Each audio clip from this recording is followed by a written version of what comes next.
ഞാൻ ഇന്നൊരു തക്കാളി ചട്നി ഉണ്ടാക്കാൻ പോവുകയാണ്. എല്ലാവർക്കും അറിയാമായിരിക്കും, എന്നാലും അറിയാൻ മേലാത്തവരും കാണും. ഒന്ന് കണ്ട് കാണുക.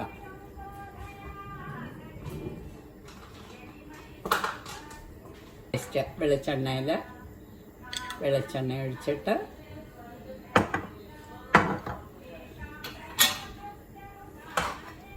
ആവശ്യത്തിനുള്ള ചുമന്ന മുളക് ഇടുക. എരിവ് കൂടുതലായി പോകരുത്. ചുമന്ന മുളക്. അത് കഴിഞ്ഞ് വെളുത്തുള്ളി വെളുത്തുള്ളി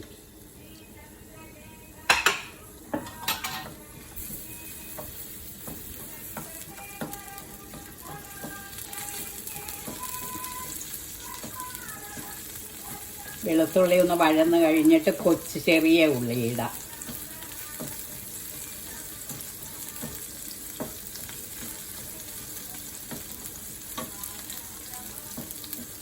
മുളക് ഇത്രയും മതി, ഇല്ലെങ്കിൽ ഭയങ്കര എരിവായിരിക്കും. പിള്ളേർക്കെല്ലാം ഇഷ്ടപ്പെട്ട ചട്നിയാണിത്.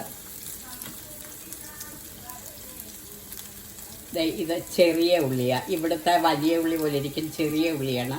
ചെറിയ ഉള്ളി എടുക്കാവുള്ളൂ, വെളിച്ചെണ്ണയിലേ ചെയ്യാവുള്ളൂ.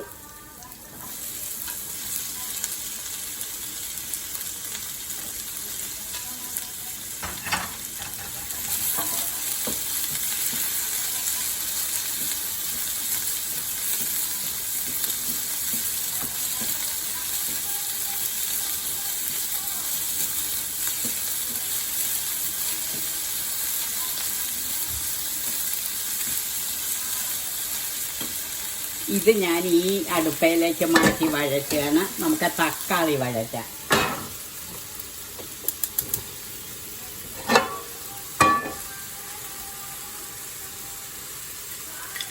തക്കാളി അതിൻ്റെ കൂടെ ഇട്ട വെള്ളം പോലെയായി പോകും വഴറ്റുമ്പോൾ. 2 തക്കാളി എടുത്തിട്ടുണ്ട്, 2 വലിയ തക്കാളി.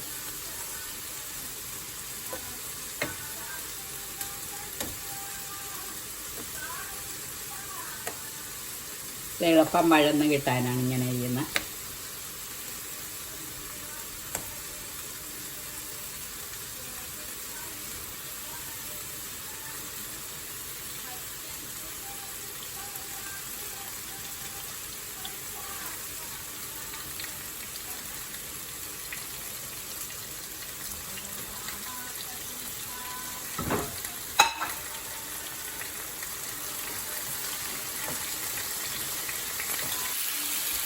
ഈ സവോള വഴന്ന് കിട്ടി. അതിൻ്റെ കൂടെ 1 പിഞ്ച് കായപ്പൊടി ഇടുക.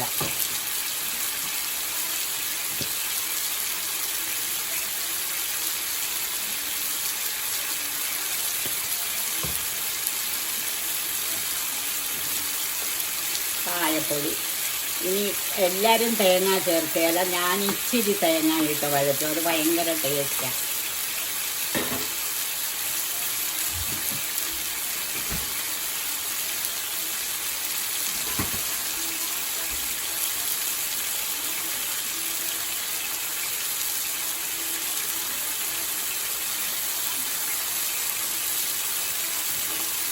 തേങ്ങ ഇട്ട് അതിട്ടൊന്ന് വഴറ്റി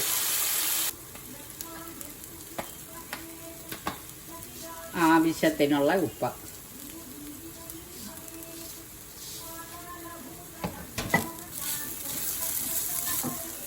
തക്കാളി ഇതെങ്ങനെയായി കിട്ടി.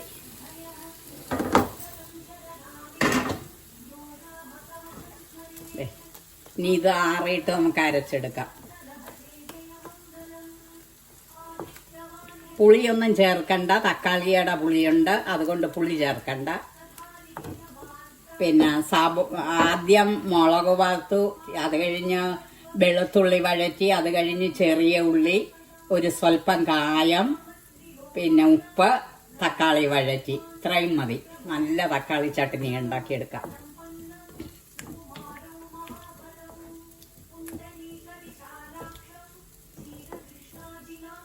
ഇനി ആറിയിട്ട് മിക്സിയിൽ അടിച്ചെടുക്കാം. നമ്മുടെ തക്കാളി ചട്നി റെഡിയായി. ഇതിനി കടുക് വറുക്കണ്ട, മുഴുവനും വെളിച്ചെണ്ണ വഴറ്റിയ കൊണ്ട് ഒന്നും ചെയ്യണ്ട. പിന്നെ മൊരിഞ്ഞ കണ്ണാടി പോലത്തെ ദോശയ്ക്കും നെയ്യിട്ട ദോശയ്ക്കും കനമുള്ള ദോശയ്ക്കും നല്ല ടേസ്റ്റുള്ള ചട്നി. ഇഷ്ടപ്പെട്ടെങ്കിൽ എല്ലാവരും സബ്സ്ക്രൈബ് ചെയ്യുക, ലൈക്ക് അടിക്കുക, കമൻറ്റ് പറയുക. Thank you.